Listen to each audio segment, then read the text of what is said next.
warahmatullahi wabarakatuh dan selamat pagi anak semuanya. Waalaikumsalam warahmatullahi wabarakatuh. Pagi.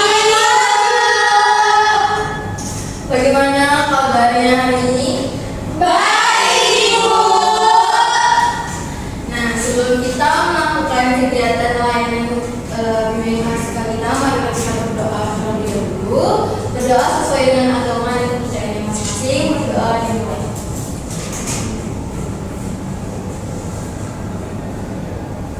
Doa selesai. Nah, sebelum kita lanjut, Ibu akan memeriksa daftar hadir kalian terlebih dahulu. Hillary, hadir Ibu. Ayo, hadir Bu. Fitri, Hadir, Bu. Naila, hadir Bu. Ella, hadir Bu. Nah, Hadir Bu. berarti datang semua ya? Iya, Ibu. Nah, setelah itu kita akan menyanyi terlebih dahulu. Nyanyinya itu lagu Garuda Pancasila, mungkin boleh di anak.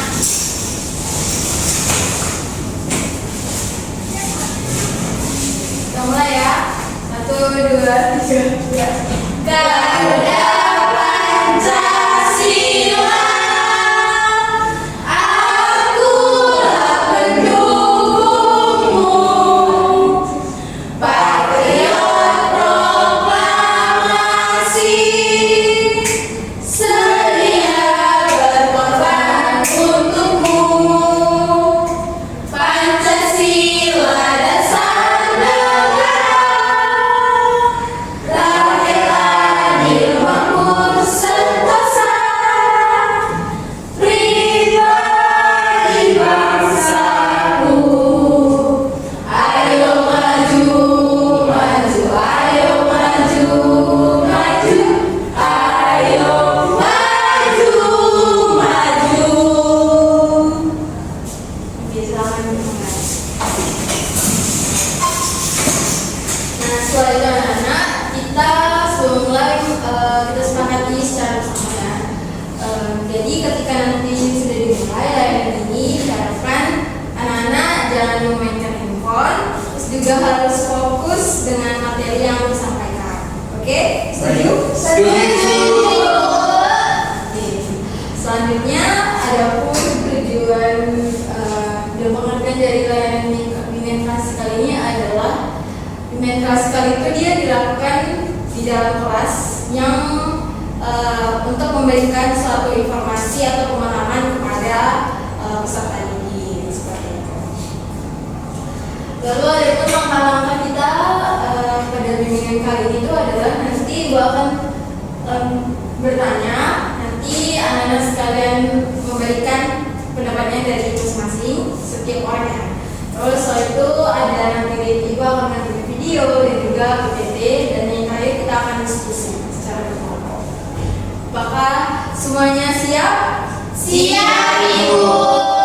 Oke. Sebelum itu kita ice breaking dulu. Mungkin bisa berdiri dulu.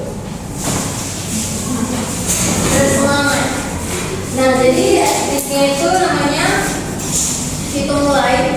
Jadi nanti dia mungkin kalau misalnya pernah lihat di acara-acara atau di HP itu kayak dia siapa yang dihitung duluan, salah satu itu sambil tapi sambil duduk. Oh, Enggak. misalnya nanti yang bilang mulai, nanti misalnya dari kalian siapa yang duluan bilang satu itu duduk, tapi nggak boleh bareng-bareng. Nanti kan dia 1, 2, 3. Oh, oke. Nggak boleh bareng-bareng. Kalau bisa bareng-bareng, hukumannya boleh duduk. Oh, harus beda ya, Bu? Iya. Satu aja yang duduk. Enggak. Iya. Enggak kan satu. Gini. Contoh dulu nih ya. Hitung mulai, saya bilang 1 sambil duduk. Terus nanti satu selanjutnya melahirkan 2. Nah, tiba-tiba berarti iya, sambil cepat ya, Nggak boleh 1 8 nggak boleh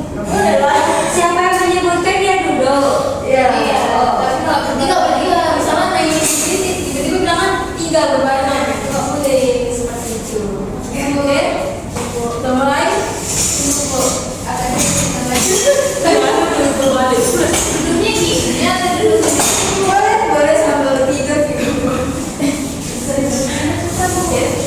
Mana enaknya aja nak.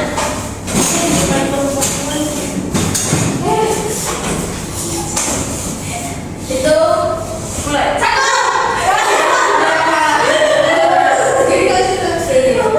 Dua. Kalau apa nih? Lanjut. Kita mulai ya. Itu mulai. Satu. Lagi bu. Yang ada lanjut menyingkir. Iya ya. Bisa itu mulai. Satu, dua, tiga, empat. Lima.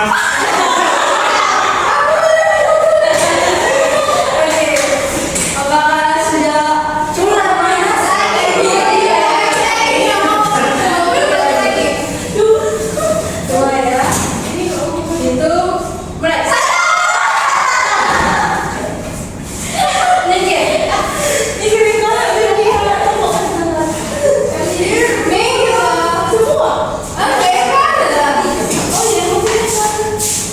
Itu mulai. Satu.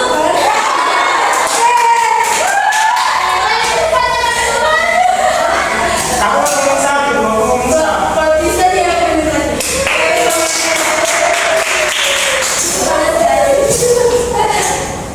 Oke, selanjutnya anak-anak.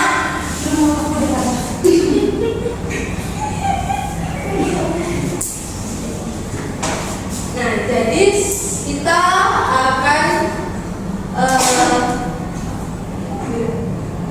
video klasik kita hari ini adalah topik tentang mengurangi ketergantungan media sosial. Sebelum itu mungkin dua orang silakan menyampaikan atau semuanya dikit aja kenapa orang bisa ketergantungan dengan media sosial. Mungkin dari Jumbo.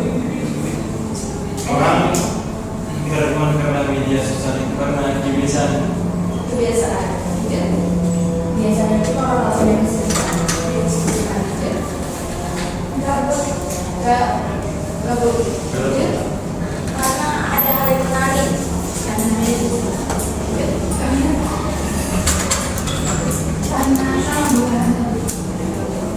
Karena nggak ada yang diusin lagi namanya.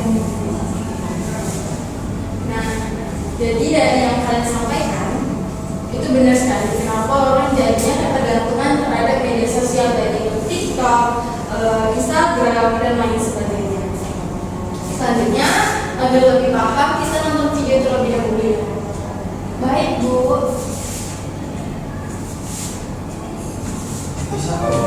Kalau lo nonton video ini, kemungkinan lo adalah tipe orang yang mungkin susah banget untuk lepas dari HP. Rasanya kayak gak nyaman aja gitu kalau lo buka HP. Meskipun bisa jadi sebenarnya lo nge-scroll tuh tanpa tujuan. Lo main medsos tanpa tujuan. Dan kalau udah kayak gini kadang-kadang malah bablas. Awalnya mau jadi tugas, ya habis sendiri malah setengah jam buat ngeliatin HP atau medsos. Dan meskipun kita udah ngerasain gak enaknya, gitu ya, buka medsos, udah ngerasain dampak negatifnya juga, tapi entah kenapa tiap hari kita ngulangin ini semua. Nah kira-kira gimana sih cara buat berhenti? Nah kalau misalnya lo pengen tahu jawabannya, lo stay tune ya dan tonton satu video sebelum tidur ini sampai habis, oke?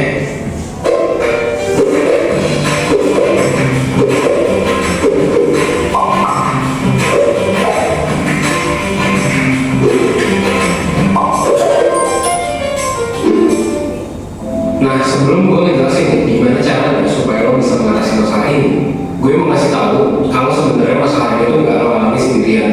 Sebuah riset yang dilakukan oleh lembaga riset Discover pada tahun 2016 itu nunjukin kalau sebagian besar orang itu nyentuh layar HP-nya sebanyak 2.617 kali sehari dan 5.400 kali buat mereka yang memang tergolong sering menggunakan HP. Nah angka-angka ini kemungkinan besar ya itu sebenarnya di tengah pandemi ya itu bisa meningkat sih ya gitu ketika sekarang. Nah masalahnya adalah HP dan segala apapun yang ada di internet ya itu didesain supaya bikin kita kecanduan, supaya bikin kita balik lagi. Nah ini juga sebenarnya ada salah satu alasan kenapa orang kesulitan buat berhenti scrolling, buat berhenti dari sosmed. Nah terus emang gimana sih HP dan internet itu bisa adiktif? Nah, kalau menurut salah satu ilmu tingkah laku, ya, hormon dopamin adalah alasan di balik semua ini. Dopamin sendiri adalah hormon yang mengatur sensasi dari rasa senang di tubuh kita. Jadi bisa dibilang kalau kita lagi ketawa gitu ya, melihat ini lucu atau senang nonton anime gitu, artinya si hormon dopamin inilah yang lagi dirilis sama tubuh dan membuat kita merasakan itu semua. Terus ternyata penelitian dengan dopamin juga nunjukin kalau selain munculin rasa senang, dopamin juga bisa munculin dorongan atau motivasi di dalam diri kita buat nyari hal-hal yang bisa bikin kita merasa senang. Nah, inilah yang akhirnya bisa bikin kita terdorong buat buka HP, buat scrolling medsos dan nyari hal-hal menarik di dalamnya. Nah, terus begitu kita udah mulai buka medsos dan nemuin hal yang menarik, sistem dopamin kita ini gak akan berhenti begitu aja. Dia bakal terus-terusan untuk mendorong kita buat nyari lagi postingan menarik yang bisa bikin kita merasa senang. Kebetulan hal ini juga didukung sama ya medsos atau aplikasi lain di HP kita yang gak ada habisnya untuk menyediakan hal menarik yang dicari si dopamin ini. Nah, masalahnya sistem dopamin itu nggak ngasih sinyal kepuasan di tubuh kita. Artinya apa? Meskipun kita udah nemuin banyak postingan seru, kita nggak bakal pernah merasa puas dan nggak tahu juga apa yang bisa bikin kita puas. That's why meskipun udah nonton 10 video lucu di TikTok, kemungkinan kita bakal terus-terusan cari video yang lucu dan lebih menarik. Alih-alih kita berhenti dan balik kerja tugas gitu. Nah, inilah yang bisa bikin kita terus-terusan nge-scroll HP selama berjam-jam sampai akhirnya mengganggu produktivitas. Atau bahkan kita kecanduan gitu melihat HP. Walaupun kedengarannya susah, tapi sebenarnya ada beberapa langkah praktis yang bisa lo lakuin buat keluar dari siklus ini. Sayangnya hal-hal ini mungkin ya belum pernah lo dengar atau masih sulit buat dilakuin karena ya pernah kita pelajari kan di sekolah pun. Tapi nggak apa-apa, gue bakal bahas beberapa tips di sini gitu. 1% sebagai life school, kita pengen ngajarin lo berbagai hal penting dalam hidup yang lo diajarin di sekolah. Nah, apa yang bisa lo lakuin? Well, hal pertama yang bisa lo lakuin adalah kalau misalnya kesulitan gitu ya, berhenti main HP, lo akui aja bahwa lo punya masalah ini. Jadi lo mengakui dulu nih bahwa lo punya masalahnya, so lo bisa fokus untuk cari solusinya dan bukan lo denial gitu ya, atau pura-pura kalau lo baik-baik aja. Nah, kalau misalnya lo udah mengakui bahwa lo punya masalah, lo bisa mulai coba untuk melakukan upaya-upaya buat kontrol penggunaan HP lo. Salah satu hal yang bisa lo coba adalah dengan ngatur jadwal spesifik buat main medsos. Misalnya lo bisa bikin aturan kalau lo nggak boleh cek medsos sebelum jam 5 sore, dan misalnya lo cuma boleh main maksimal 2 jam sehari. Nah, terus supaya lo nggak tergoda buat buka medsos untuk refreshing di tengah-tengah pusingnya kerja, lo bisa ngejauhin diri lo dari HP setiap kali lo lagi kerja. Mungkin lo bisa coba untuk simpan HP di ruangan lain atau kunciin HP lo di lemari. Lo juga bisa pastiin sih kalau semua hal yang lo perluin buat kerja itu bisa lo buka dari laptop supaya lo nggak perlu cari-cari HP. Nah, meskipun tips-tips tadi kedengarannya praktis, tapi gue ngerti sih kalau lakuinnya mungkin gak gampang. Misalnya lo mungkin kesusahan buat disiplin untuk ngikutin jadwal main medsos yang udah ditentuin, atau lo gak tahan buat ngambil HP dan buka medsos ketika lo lagi pusing-pusing kerja. Nah, ujung-ujungnya mungkin lo bakal tetap buka HP dan scrolling berjam-jam sampai akhirnya lo gak produktif. Nah, kalau lo merasa kayak gini, lo bisa coba untuk cari tips tambahan di video sebelumnya. Misalnya video sebelumnya yang kita bahas soal dopamin detox gitu. Atau kalau lo butuh penjelasan lebih lanjut buat bisa mengatasi masalah ini, lo juga bisa ikutan webinar menjalani hidup produktif dan sehat mental. Ini bakal diadain sama 1% tanggal 12 April. Nah, lewat webinar ini lo bakal dapat penjelasan lebih lanjut dari gue, Evan, dan juga Kak Shinti, psikolog 1% tentang gimana caranya biar hidup kita bisa produktif dan sehat mental, dan juga cara-cara praktis buat mencapainya, termasuk cara mengatasi hambatan-hambatan yang bisa bikin kita nggak produktif tadi, kayak misalnya masalah adiksi HP. Nah, selain itu lo juga bakal dibantu buat memahami diri dan masalah lo lewat tes psikologi, dan dibantu juga buat mengembangin diri lo lewat proses yang sesuai sama permasalahan lo. Dan lo juga gak perlu khawatir bakal kebingungan setelah webinar, karena sampai 3 hari setelahnya lo masih lupa buat klik like, komen, dan subscribe, dan juga nyalain notifikasinya supaya lo gak ketinggalan video-video bermanfaat lainnya dari 1%. Akhir kata, gue mau ngingetin kalau hidup itu lebih luas daripada HP, jadi jangan sampai memang lo kekontrol sama HP dan lo menghabiskan sebagian besar waktu berharga lo itu tidak sesuai dengan keinginan lo karena HP.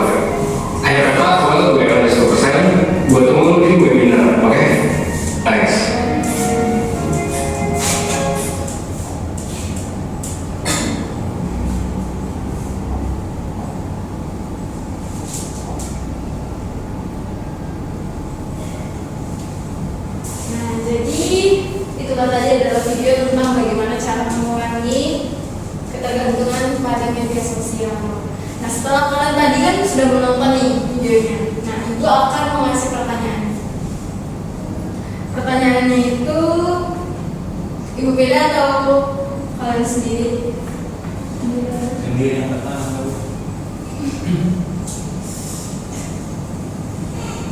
Jadi dalam video itu strategi apa saja yang dijelaskan dalam video tersebut untuk kita mengurangi ketergantungan pada media sosial atau gitu.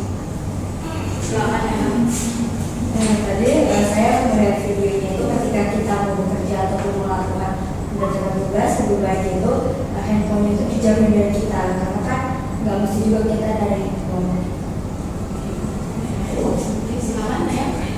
Dari video tadi cara mengurangi ketergantungan dari HP yaitu kita mengatur jadwal untuk buka seperti yang di video tadi, contohnya tidak bisa membuka HP sebelum jam 5 sore. Benar ya, apa yang disampaikan oleh teman-teman sekalian.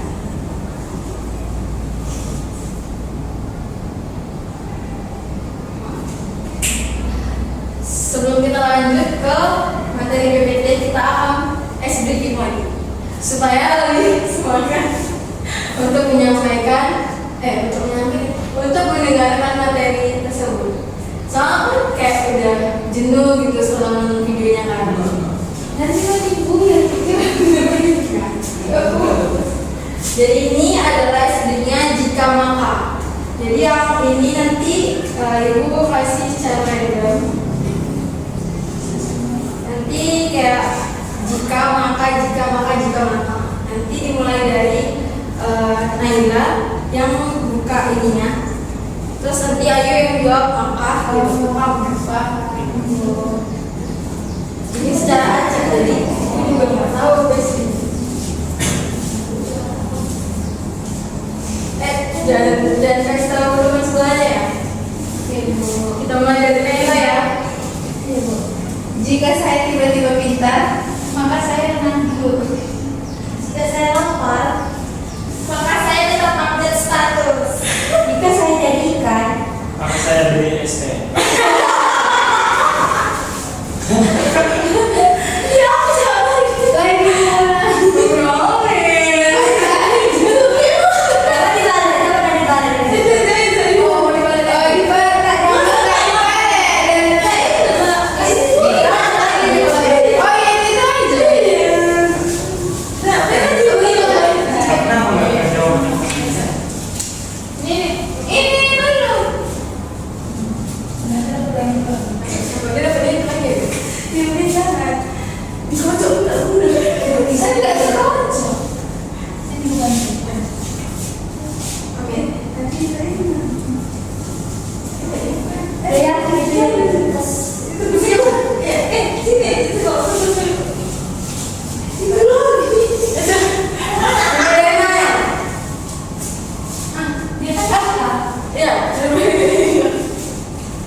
Kenapa bisa pas gitu ya? Enggak mesti kenapa nggak ada makan? Iya kan?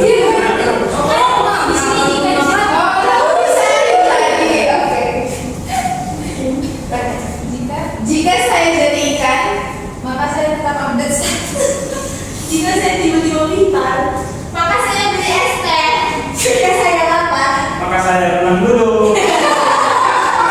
lapar dibuat. Jika makan juga. Oke, udah oke. Nah, terus sekarang kita akan memulai materi tentang bagaimana cara mengurangi ketergantungan di media sosial. Nanti setelah materi ini langsung saja ibu sebelum itu ibu bagi kelompoknya di kelompok 1, di kelompok 2. Ini akan secara sama dengan ibu. Nah, jadi ada poin pertama itu adalah penggunaan media sosial di Indonesia. Jadi seperti kita tahu teman-teman, ternyata pengguna media sosial di Indonesia ini mencapai 150 juta atau 56% dari total populasi di Indonesia. Dan juga berdasarkan hasil riset oleh Weird Social Hotsuite yang dirilis Januari pada tahun ini 2019. Pengguna media sosial di Indonesia itu ternyata 150 juta atau sebesar 56%. Jadi dari jumlah tersebut itu ternyata naik 20% dari survei yang sebelumnya. Sementara pengguna media sosial atau mobile gadget itu mencapai 130 juta atau sekitar 48% dari populasi. Nah, lalu ada pengertian dari media sosial sendiri itu adalah media sosial ini adalah media online atau daring yang dimanfaatkan sebagai sarana pergaulan sosial secara online di internet. Yang dimana media sosial ini digunakan untuk kita berkomunikasi, berinteraksi, untuk sekolah, kuliah, dan sebagainya yang kita lakukan di internet. Jadi media sosial ini juga menggunakan teknologi yang berbasis website, terus juga ada aplikasi yang sering kita gunakan juga. Contohnya seperti aplikasi YouTube, Facebook, Instagram, Twitter, dan lain sebagainya. Nah, walaupun ada tanda-tanda kecanduan media sosial, itu apa saja? Yang pertama itu adalah gadget. Menjadi prioritas utama Anda ketika bangun tidur. Siapa yang kalau setiap bangun tidur langsung pegang HP? Saya. Jadi ini termasuk kebiasaan kita di kalangan kita Gen Z. Itu pasti kalau bangun tidur pasti HP kemana? Bukan dari yang lain ya, tapi HP kemana? Jadi ini termasuk ternyata kita adalah termasuk orang yang kecanduan media sosial. Yang kedua apa? Yang kedua itu adalah menunda aktivitas untuk selalu mengecek media sosial setiap saat. Padahal gak ada notifikasi, gak ada yang ngecek, tapi pasti kalian selalu nengok. Ada nggak yang ngecek aku? Kan nggak ada, ya nggak? Jadi itu termasuk tanda-tanda kecanduan dari media sosial. Yang ketiga apa? Yang ketiga itu ada update kegiatan Anda sehari-hari di media sosial. Siapa yang selalu update kegiatannya di story WA atau di Instagram? Pasti kalian selalu update aku lagi di sini teman-teman, lagi di pantai atau hashtag kita apa gitu ya. Dia interaksi di akun saya kan biasanya kan Gen Z ya, punya akun saya kan biasanya yang mantap punya itu. Yang keempat ada ketinggalan gadget membuat kita panik dan khawatir. Pasti misalnya nih kalian datang ke kuliah, ternyata HP-nya lupa, pasti kan panik kan, HP aku nih. Lalu ada yang kelima itu mood naik turun sampai seperti stres, bahagia berlebihan, dan gejala fisik seperti pegel, sakit kepala, gangguan mata, dan sebagainya. Dan teman-teman sekalian pasti kalau misalnya kalau memegang HP pasti pernah merasa pegel ya, sakit kepala, tiba-tiba bening, terus tiba-tiba bilang sama mak kepala aku bening lagi. Pasti mau bilang apa? HP. Benar sekali. Nah, ternyata kecanduan gadget itu bisa bikin kita seperti ini. Karena ada internet menjadi sebuah sangat kebutuhan. Bukan kapan aja yang kita butuhkan sekarang, tapi gadget sangat dibutuhkan dimanapun dan kapanpun. Ya kan? Yang terakhir ada berbicara dengan yang jauh, lupa dengan yang dekat. Ngerti maksudnya? Ngerti. Namun, oke, betul. Jadi karena kita pokok dengan ngechat aja, jadi kayak jarang nih kita berinteraksi langsung sama teman-teman deket. Kayak udah lewat chat aja, kita video call, telepon aja, nanti lah ketemuannya pasti pernah gitu kan? Bahkan jadi itulah tanda-tanda dari kecanduan media sosial. Selanjutnya apa? Selanjutnya itu ada beberapa efek negatif yang bisa terjadi akibat kecanduan sosial media. Apa aja? Yang pertama, gangguan tidur akut. Jadi pasti teman-teman kayak pas kan scroll terakhir jam tidurnya jadi jam 1 malam, terus tiba-tiba mandi dari jam 2 malam, bahkan sampai nggak tidur. Pasti pernah karena nggak tanpa sadar dia jam. Itu termasuknya teman-teman adalah efek negatif dari kita kalau sering main gadget gitu. Kedua, rasa lelah berlebihan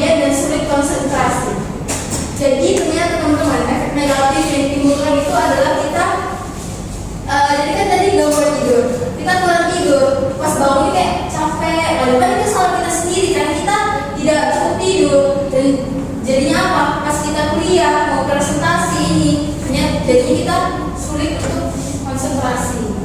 Ketiga apa? Ketiga ada tingkat stres yang lebih tinggi dan emosi yang tidak stabil. Ternyata kelebihan kecanduan atau kecanduan sosial media ini menyebabkan kita menjadi stres yang lebih tinggi dan juga emosi kita yang sangat tidak stabil. Yang keempat ada gangguan mata. Jadi efek negatifnya itu terlalu sering main gadget itu ternyata membuat kita bisa ragu. Termasuk saya sendiri, kasihkan pas kita kalau pernah itu kayak kan kita coffee di rumah kayak kasihkan main HP itu ternyata membuat mata saya minus. Jadi ternyata saya sudah termasuk orang yang terkena dampak negatifnya.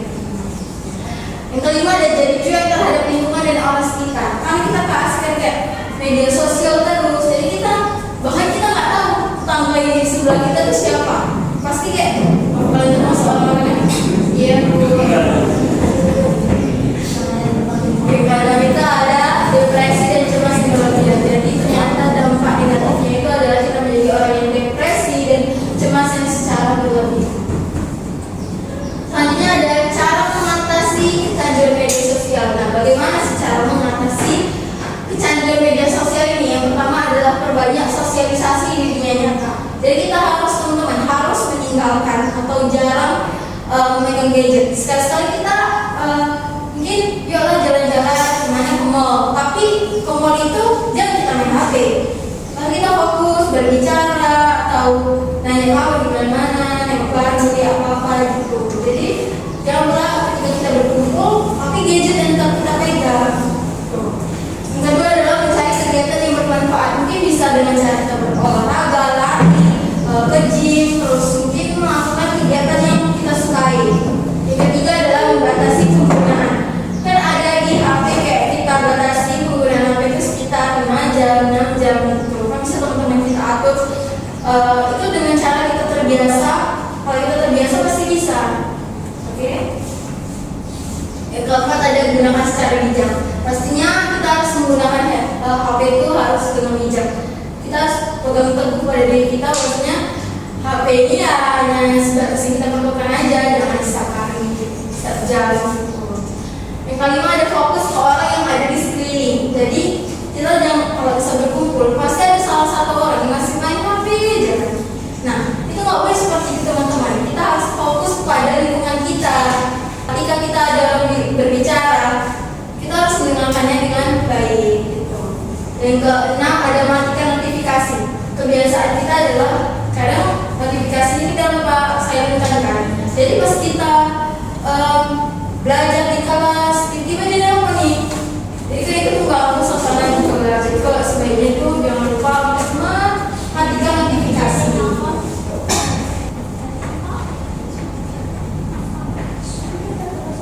Lalu selanjutnya ada cara menggunakan media sosial yang baik dan bijak. Yang pertama, sampai mirip juga sama yang tadi teman terbaik, pastinya kita harus menambah teman kita, terus juga tempat berkomunikasi, tempat berbagi, dan juga menambah wawasan kita serta tempat menyampaikan pendapat dan juga opini. Lalu kesimpulannya nanti, kan tadi sudah ibu bagi kelompoknya, kita akan berdiskusi.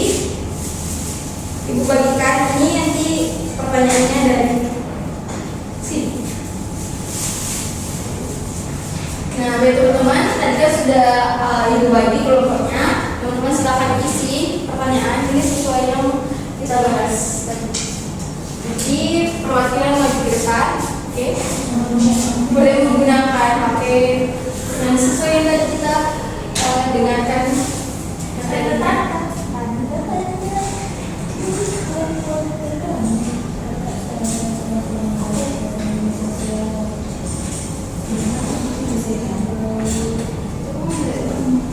Silakan isi ya anak-anak.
Selesai?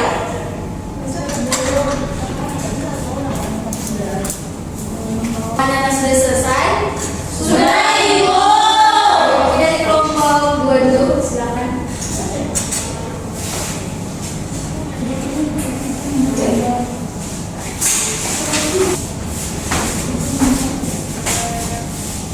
Baik, ini kami dari kelompok 2 akan mempresentasikan hasil diskusi kami dari hasil revisi dari materi yang Ibu sampaikan.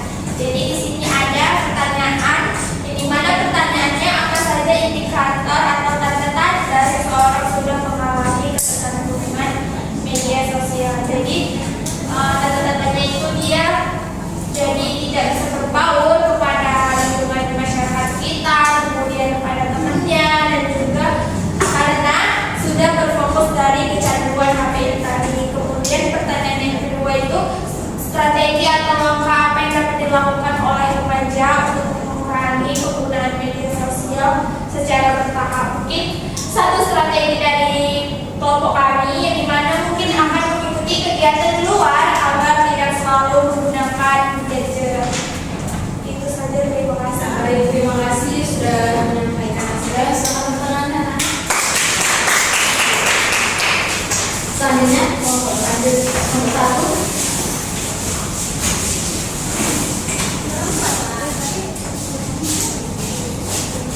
Oke, jadi sini kami dari kelompok 1 ingin mempresentasikan hasil dari diskusi kami. Yang pertama, apa saja indikator atau tanda-tanda seseorang untuk mengalami ketergantungan media sosial. Nah, jadi yang pertama itu tidak bisa lepas dari HP. Yang kedua, sosmed selalu di kepala. Yang ketiga, waktu habis untuk men-scroll HP tersebut. Yang kedua, buatlah rencana strategi atau langkah yang dapat dilakukan remaja untuk mengurangi penggunaan media sosial secara bertahap. Yang kesatu itu kita sadari dulu polanya. Yang kedua, mulai dari pengurangan hal-hal yang kecil dari waktu kita main HP gitu. Yang ketiga itu mengatur jadwalnya supaya bisa teratur. Baik, terima kasih Bu. Baik, terima kasih kita anak.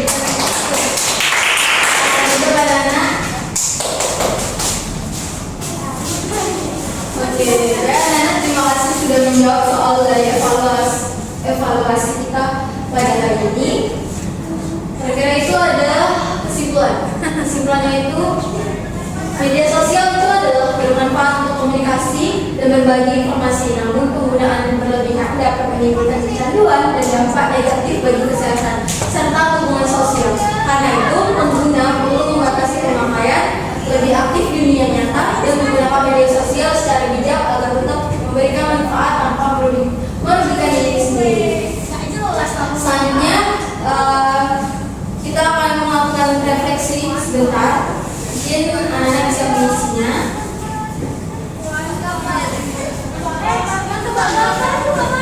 Silakan, ada 3 soal refleksi. Ibu kasih waktu sekitar 5 menit ya. Oke, Bu.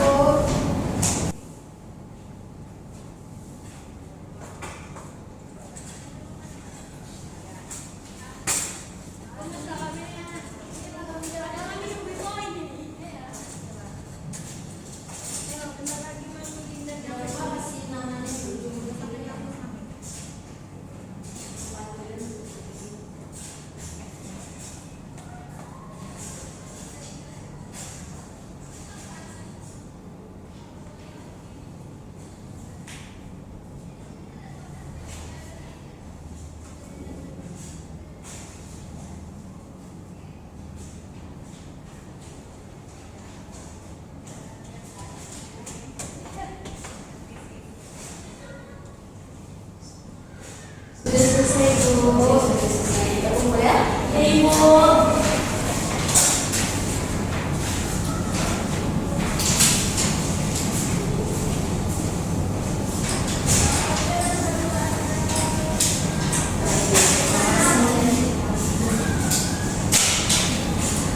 Sebelum kita ke selanjutnya, mungkin satu orang bisa menyampaikan kesimpulan dari materi.